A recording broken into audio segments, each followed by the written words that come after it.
കേരളം ഒരു big boss house ആയിരുന്നെങ്കിൽ കേരളത്തിൽ ഞാനും നിങ്ങളുമൊക്കെ കേരളം എന്ന ഒരു ബിഗ് ബോസ് ഹൗസിലായിരുന്നു മത്സരിക്കുന്നതെങ്കിൽ ഈ കേരളത്തിൽ നടക്കുന്ന കാര്യങ്ങൾ പുറത്തു നിന്ന് ഏതെങ്കിലും ഒരു അന്യഗ്രഹത്തിൽ നിന്ന് ആരെങ്കിലുമൊക്കെ കണ്ട് വിലയിരുത്തി അവർ വോട്ട് ചെയ്ത് ജയിപ്പിക്കുന്ന ഒരു ഷോ ആയിരുന്നെങ്കിൽ ഏറ്റവും കൂടുതൽ വോട്ടിന് ഞാൻ ജയിച്ചേനെ എന്നുള്ള ഒരു അമിത ആത്മവിശ്വാസത്തിലാണ് ഞാൻ ഇപ്പോൾ ഈ വീഡിയോ ചെയ്യുന്നത്.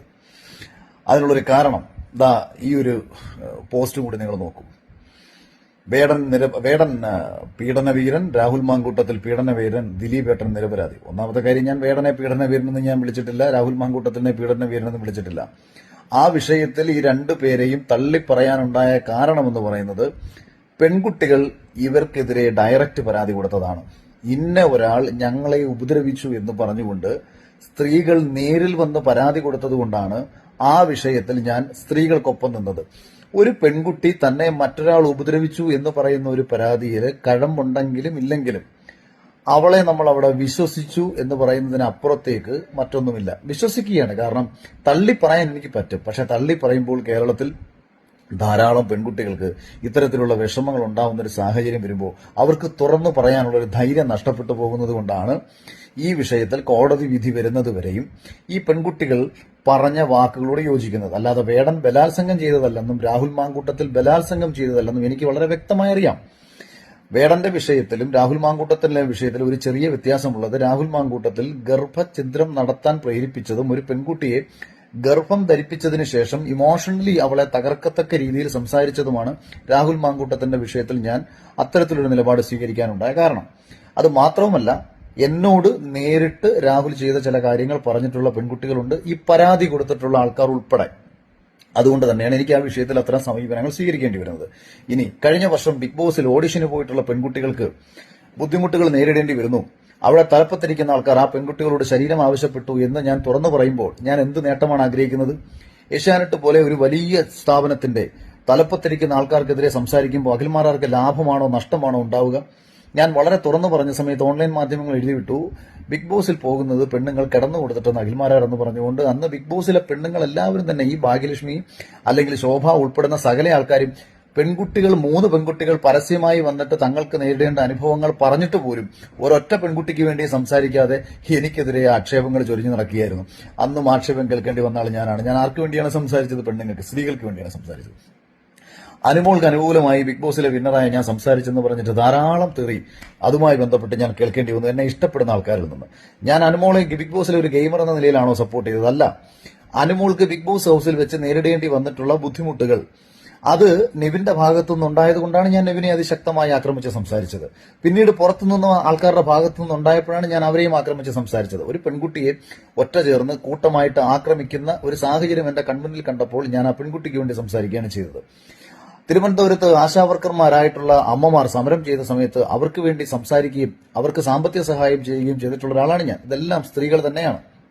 പക്ഷെ എന്തുകൊണ്ടാണ് ദിലീപിനെ ഞാൻ തെറ്റുകാരനല്ല, അല്ലെങ്കിൽ അയാളെ ഈ വിഷയത്തിൽ ഗൂഢാലോചന അയാൾക്ക് പങ്കില്ല എന്ന് ഞാൻ വിശ്വസിക്കുന്നത് എന്നുള്ളതിന്റെ കാരണമെന്ന് പറയുന്നത്, ദിലീപിനെതിരെ മൊഴി കൊടുത്തത് പൾസർ സുനിയാണ്. പൾസർ സുനി ഇപ്രകാരം ഒരു മൊഴി കൊടുക്കുമ്പോൾ ദിലീപ് പൾസർ സുനിയെ കൊണ്ട് ഇത് ചെയ്യിച്ചിട്ടുണ്ടോ ഇല്ലയോ എന്നതാണോ, മറ്റാർക്കെങ്കിലും വേണ്ടി പൾസർ സുനി ദിലീപിനെ തകർക്കാൻ വേണ്ടി പറഞ്ഞതാണോ എന്നുള്ളതാണ് എന്റെ മുന്നിലേക്ക് എത്തുന്ന 2 ചോദ്യങ്ങൾ. ഈ 2 ചോദ്യങ്ങൾക്കുമുള്ള ഉത്തരം കണ്ടെത്തലാണ് ഞാൻ പിന്നീട് നടത്താൻ ശ്രമിക്കുന്നത്. അവിടെ അപ്പം ദിലീപാണ് ഇത് ചെയ്തതെങ്കിൽ ദിലീപ് ഇത് ചെയ്യാനുള്ള കാര്യകാരണങ്ങൾ ഞാൻ അന്വേഷിക്കും. അതിജീവിതയുമായി ദിലീപിന് മുൻപ് വ്യക്തിവൈരാഗ്യം ഉണ്ടായിരുന്നു, ശരിയാണ്. മലയാള സിനിമയുടെ ലൊക്കേഷനുകളിലും അല്ലാത്ത സ്ഥലത്തുമൊക്കെ വെച്ച് തന്നെ അദ്ദേഹം ഈ അതിജീവിതക്കെതിരെ സംസാരിച്ചിട്ടുണ്ട്, അവരെ ഭീഷണിപ്പെടുത്തിയിട്ടുള്ളതായിട്ട് പറയുന്നു. ഇതെല്ലാം യാഥാർത്ഥ്യം തന്നെയാണ്. പക്ഷെ ആ യാഥാർത്ഥ്യം നിലനിൽക്കുന്ന സമയത്തും ഇത്തരം ഒരു കാര്യം അയാൾ ചെയ്യുമോ ഇല്ലയെന്ന് എന്നുള്ളതാണ് ഈ കേസിലെ പ്രസക്തമായ കാര്യം. ഇപ്പൊ നിങ്ങൾക്ക് എല്ലാവർക്കും അറിയാം, ബിഗ് ബോസിലെ എന്റെ സീസണിൽ ഉണ്ടായിരുന്ന ഒരു മത്സരാർത്ഥിയും ഞാനും തമ്മിൽ ബിഗ് ബോസിനുള്ളിൽ വെച്ച് അഭിപ്രായ വ്യത്യാസങ്ങൾ ഉണ്ടായിട്ടുണ്ട്, പുറത്ത് വെച്ച് അഭിപ്രായ വ്യത്യാസം ഉണ്ടായിട്ടുണ്ട്. 2 പ്രാവശ്യം എനിക്കെതിരെ കൊണ്ട് കേസ് പരാതി കൊടുത്തിട്ടുണ്ട്. അപ്പൊ ഈ ഒരു സ്ത്രീക്ക് എന്തെങ്കിലും രീതിയിലൊരു അപകടം പുറത്തു വെച്ച് സംഭവിച്ചാൽ, അഖിൽമാരാരാണ് ഇത് ചെയ്തതെന്ന് പറഞ്ഞാൽ, സ്വാഭാവികമായിട്ടും പല ആൾക്കാരും പോയി മൊഴി കൊടുക്കും, എനിക്കെതിരായിട്ട് പല ആൾക്കാർ സംസാരിക്കും. പക്ഷെ ഞാനാണോ ഇത് ചെയ്തത്, മറ്റാരെങ്കിലും എന്നെ കൊടുക്കാൻ വേണ്ടി ഇത് ചെയ്തതാണോ, അല്ലെങ്കിൽ എന്നെ കൊടുക്കാൻ വേണ്ടി ഇവരും കൂടി ചേർന്ന് കളിച്ചതാണോ എന്ന സംശയം പൊതുസമൂഹത്തിൽ ആർക്കെങ്കിലും തോന്നിയാൽ അതിൽ തെറ്റുണ്ടോ? സമാനമായ സംശയം തന്നെയാണ് എനിക്കും ഈ വിഷയത്തിൽ തോന്നിയത്. അതിനുള്ള കാരണം എന്ന് പറയുന്നത്, മഞ്ജു വാര്യരെ ഡൈവോഴ്സ് ചെയ്തതിനു ശേഷം പിന്നീട് തന്റെ ജീവിതം കാവ്യമായിട്ട് തുടങ്ങി വെച്ച ദിലീപ്, മലയാള സിനിമയിൽ കരുത്തനായി നിൽക്കുന്ന ദിലീപ്, തനിക്ക് ഇത്തരം ഒരു പ്രവൃത്തി ചെയ്തുകൊണ്ട് ഉണ്ടാക്കാൻ പോകുന്ന ഒരു നഷ്ടത്തെക്കുറിച്ച് ചിന്തിക്കാത്തൊരു വിഡ്ഢിയാണോ ഇയാൾ എന്നുള്ളതാണ് എന്റെ ആദ്യത്തെ ചിന്ത. അതേസമയം ദിലീപിന്റെ വളർച്ച കൊണ്ട്, ദിലീപ് മലയാള സിനിമയിൽ നിലനിൽക്കുന്നത് കൊണ്ട് മുന്നോട്ട് പോകാൻ തടസ്സം നേരിടേണ്ടി വരുന്ന മറ്റു ധാരാളം പേരുണ്ടല്ലോ. ഏതൊരു മനുഷ്യനും ഏതൊരു മേഖലയിലും അവന്റെ നിലനിൽപ്പാണ് പ്രാധാന്യം. ആ നിലനിൽപ്പിന് തടസ്സം വരുന്നത് ദിലീപാണെന്നുണ്ടെങ്കിൽ ദിലീപിനെ വെട്ടിമാറ്റുക. അതേസമയം ദിലീപിനെ സംബന്ധിച്ച് താൻ കരുത്തനായി മുന്നോട്ട് പോയിക്കൊണ്ടിരിക്കുന്ന സമയം ഇത്തരം ഒരു വിവരക്കേട്, അവിടെയാണ് ഒരുപാട് ആൾക്കാർ പരിഹസിക്കുന്ന ഞാൻ ഡെമോ എന്ന് പറഞ്ഞിട്ടുള്ള ഒരു സംഭവം. അവിടെ എനിക്ക് എന്തുകൊണ്ടാണ് ഞാൻ ഇത്തരത്തിൽ സംസാരിക്കേണ്ടി വന്നതെന്ന് പറഞ്ഞാൽ, ഒരു 90% ആൾക്കാർക്കും ഈ കഴിഞ്ഞ 8 വർഷത്തിനിടയ്ക്ക് നടക്കുന്ന കാര്യങ്ങളെ കുറിച്ചൊന്നും യാതൊരു ബോധവുമില്ല. ഇവരെല്ലാവരും ഒരു വിഡ്ഢികളുടെ ലോകത്താണ്. ബേസിക്കലി വികാരങ്ങളാണ് ഇവരെ നയിക്കുന്നത്. ഇവരെ ഹൃദയത്തിൽ ഒരു തലച്ചോറ് കൊണ്ടല്ല ചിന്തിക്കുന്നത്. അതുകൊണ്ട് തന്നെ ഇവർക്ക് പല കാര്യങ്ങളെക്കുറിച്ചും യാതൊരു ബോധവുമില്ല. ഞാൻ ഇവരോട് പറയുകയായിരുന്നു, ഒന്ന്, നിങ്ങൾ കരുതുന്നത് പോലെ ടെമ്പോ ട്രാവലറിൽ വെച്ചല്ല പീഡിപ്പിച്ചത്. കാരണം ഒരുപാട് ആൾക്കാർ പ്രചരിപ്പിച്ചുകൊണ്ടിരിക്കുന്നത് ടെമ്പോ ട്രാവലറിൽ വെച്ചായിരുന്നു ഈ പീഡനം നടന്നത് എന്നുള്ളതാണ്. അതുകൊണ്ടാണ് ആ വരിയിൽ ഞാൻ അങ്ങനെ എഴുതിയത്, ടെമ്പോ ട്രാവലർ വെച്ചല്ല ഈ പീഡനം നടന്നത്.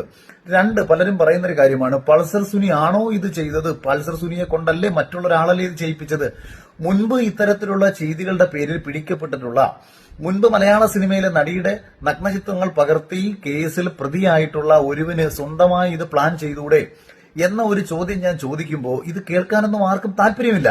2, ട്രാവലറിനുള്ളിൽ വെച്ചാണ് ഇത് നടത്തിയതെന്ന് പറഞ്ഞാൽ ശരിയായിരിക്കാം, ഇതൊരാൾ പ്ലാൻ ചെയ്യാനുള്ള പോസിബിലിറ്റി ഉണ്ട്. കാര്യം ട്രാവലറിനുള്ളിൽ വെച്ചിട്ട് ഇതൊരു കാര്യം ചെയ്യുമ്പോൾ പുറത്താരും കാണില്ല.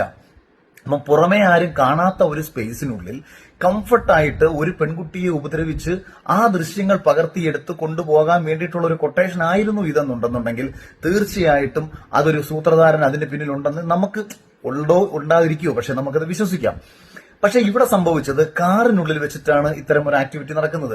അപ്പൊ കാറിനുള്ളിൽ വെച്ചിട്ട് ഇങ്ങനെ ഒരു കാര്യം ചെയ്യാൻ വേണ്ടി, അതായത് കാറിനുള്ളിലെ സ്പേസ് എന്ന് പറയുന്നത് വളരെ ചെറിയ സ്പേസ് ആണ്. അത്തരം ഒരു ചെറിയ സ്പേസിനുള്ളിൽ വെട്ടം വളരെ കുറവാണ്. വെട്ടം വളരെ കുറഞ്ഞ ഇടുങ്ങിയ ഒരു സ്പേസിൽ സഞ്ചരിച്ചു കൊണ്ടിരിക്കുന്ന ഒരു വാഹനത്തിൽ വെച്ചിട്ട് ഒരു റേപ്പ് ചെയ്ത് അതിന്റെ ദൃശ്യങ്ങൾ പകർത്തിക്കൊണ്ടുവന്ന് ഒരു പെൺകുട്ടിയുടെ മാനം തകർക്കാൻ വേണ്ടിയിട്ട് ഒരാൾ കൊട്ടേഷൻ കൊടുക്കും, അതും ദിലീപിനെ പോലെ ഒരാൾ കൊട്ടേഷൻ കൊടുക്കും എന്ന കാര്യം എത്രത്തോളം വസ്തുതാനിഷ്ഠമാണ് അല്ലെങ്കിൽ എത്രത്തോളം യുക്തിഭദ്രമാണ് എന്നുള്ള ഒരു സംശയമാണ് അതിൽ ഞാൻ പങ്കുവച്ചത്. ഇനി പല ആൾക്കാർക്കും അറിയത്തില്ല ഈ പീഡനം കാറിനുള്ളിൽ വെച്ചിട്ട് ഏത് രീതിയിലാണ് നടന്നത്, അല്ലെങ്കിൽ ഏത് രീതിയിലാണ് ദൃശ്യം പകർത്താൻ പറ്റുക എന്നുള്ളത്. അത് നിങ്ങൾ പരീക്ഷിച്ചു നോക്കൂ എന്ന് ഞാൻ പറഞ്ഞത്. എല്ലാ കേസുകളിലും പോലീസ് കേസ് തെളിയിക്കുന്നതിനും അതിന്റെ യുക്തി പരിശോധിക്കും. ഒരാൾ ഒരു കുറ്റകൃത്യം ചെയ്തു എന്ന് പറഞ്ഞു കഴിഞ്ഞാൽ പോലീസ് തെളിവുകൾ ശേഖരിക്കുന്നതിനോടൊപ്പം തന്നെ ഒരാൾക്ക് അത് ചെയ്യാനുള്ള സാഹചര്യം അനുകൂലമായിരുന്നോ, അല്ലെങ്കിൽ ആ പർട്ടിക്കുലർ സാഹചര്യത്തിൽ പോലീസ് തുടക്കത്തിൽ കണ്ടെത്തിയ അതായത് ആ ഇൻസിഡന്റ് ഹാപ്പൻ ചെയ്യുമ്പോൾ അത് സാധ്യമായ രീതിയിലാണോ എന്നുള്ളത് പോലീസ് ഒരു ഡെമോ ചെയ്ത് നോക്കും. ഇപ്പൊ സേതുരാമയ്യർ CBIക്കകത്ത് ഡമ്മി എടുത്തിട്ട് നോക്കുന്നതിന് പകരം മനുഷ്യരെ എടുത്തിട്ട് നോക്കാറുണ്ടോ?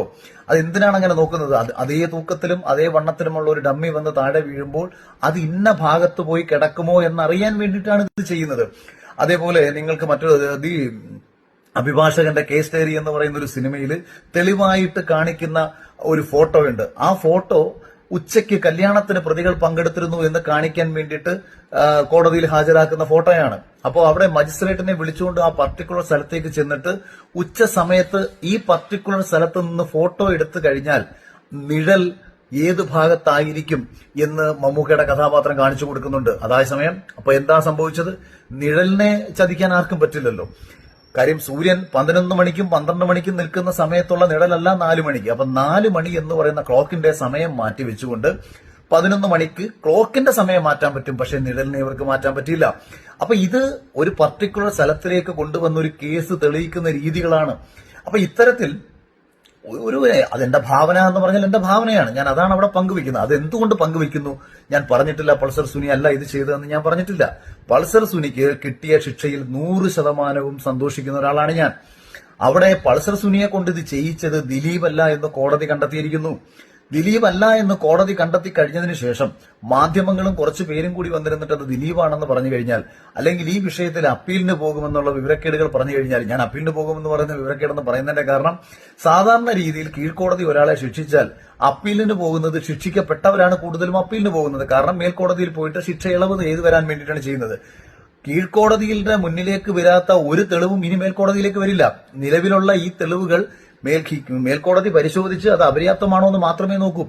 ഏതെങ്കിലും രീതിയിൽ ദിലീപ് ഈ വിഷയത്തിൽ ഇടപെട്ടിട്ടുണ്ട് എന്ന് തോന്നുന്ന, അല്ലെങ്കിൽ ദിലീപിനെ കണക്ട് ചെയ്യാൻ പറ്റത്തക്ക ഒരു കൊള്ളാവുന്ന തെളിവുണ്ടെന്നുണ്ടെങ്കിൽ 100% ഈ ജഡ്ജി ദിലീപിനെ ശിക്ഷിച്ചേനെ. കാരണം അത്രയേറെ കേരളത്തിൽ സെൻസേഷനായ, വലിയ രീതിയിൽ വിവാദമാകാൻ സാധ്യതയുള്ള ഒരു സാഹചര്യത്തിൽ ഒരിക്കലും ഇത് ഒരു ജഡ്ജി ചെയ്യില്ല എന്ന് മനസ്സിലാക്കാനുള്ള ബോധമാണ് നിങ്ങൾക്ക് വേണ്ടത്. നിങ്ങളെ ഒന്നും എനിക്കിനി പറഞ്ഞ് മനസ്സിലാക്കാൻ പറ്റത്തില്ല. രണ്ടായാലും നിങ്ങൾ നിങ്ങളുടെ ബോധ്യത്തിൽ ജീവിക്കുക, ഞാൻ എന്റെ ബോധ്യത്തിൽ ജീവിക്കാം.